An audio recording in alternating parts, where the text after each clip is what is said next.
Our verse today is Psalm 19 verse 4. Their voice goes out through all the earth, and their words to the end of the world. The first word in Hebrew in this verse is kavam, which is difficult to translate because it can mean different things. It could mean a line, a measuring cord, a sound, or call. Therefore, it could refer to their line, their sound, or their call. The Hebrew text, that is what we call the Masoretic text, prefers their measuring line, and some English translations follow that way. But however, the Septuagint Greek uses phone, their voice, which is the version adopted by Paul in Romans chapter 10 verse 18. And that is what our translation also uses. Their voice goes out. But if we take the Hebrew sense of measuring line, the meaning points to the range, extent, or sphere of influence of creation's witness. And that helps us to understand what an important question. Whose voice or whose measuring line are we talking about? The first few verses 1 to 3, give us the context. The heavens declare the glory of God, and the sky above proclaims his handiwork. Day to day pours out speech, and night to night reveals knowledge. There is no speech, nor are there words, whose voice is not heard. Psalm 19, 1 to 3. These verses tell us that it is all of creation that proclaims the glory of God. There is no audible sound or voice. Rather, God's creation proclaims his glory without words. The heavens and the earth testify everywhere in silence.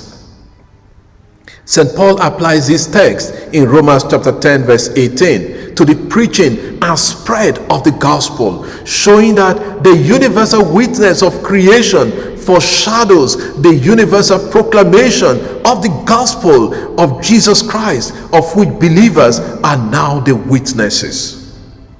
In this context, whether we read kavam as measuring line, referring to the extent to which God's glory is proclaimed, or as voice signifying the message reaching the ends of the earth, what matters is the same truth.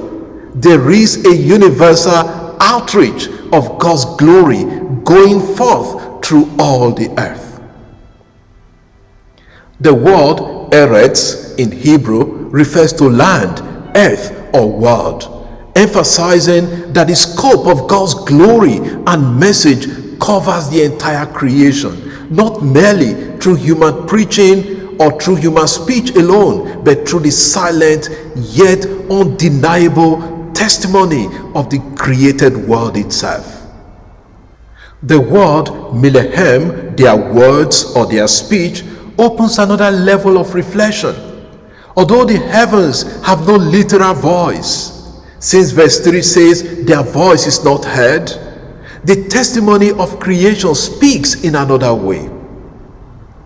On a deeper level, believers themselves, following Paul's understanding, are the ones through whom the heavens now speak to the world.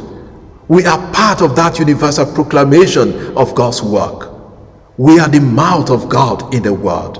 While creation engages in non-verbal communication, humanity has been given the unique gift of voice to speak out on behalf of the heavens, to give explicit praise to the Creator.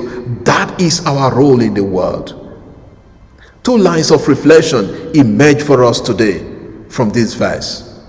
Do we see God in creation, or do we take creation for granted? Creation should constantly draw us into contemplation of the one behind it all. Every sunrise, every mountain, every living thing points to the Creator's majesty. Have we embraced our role as Creator's voice? The heavens have commissioned us. God has commissioned us. Jesus has commissioned us through our humanity and Christian faith to proclaim the wonders of God in creation. We have a divine mandate to proclaim this glory and to live as witnesses to the universal truth of God as Creator. And this is our mission as Christians in the world. Lord, may we always proclaim your glory when we see the wonders of your creation in silent adoration, and also through our words and witnessing. Amen.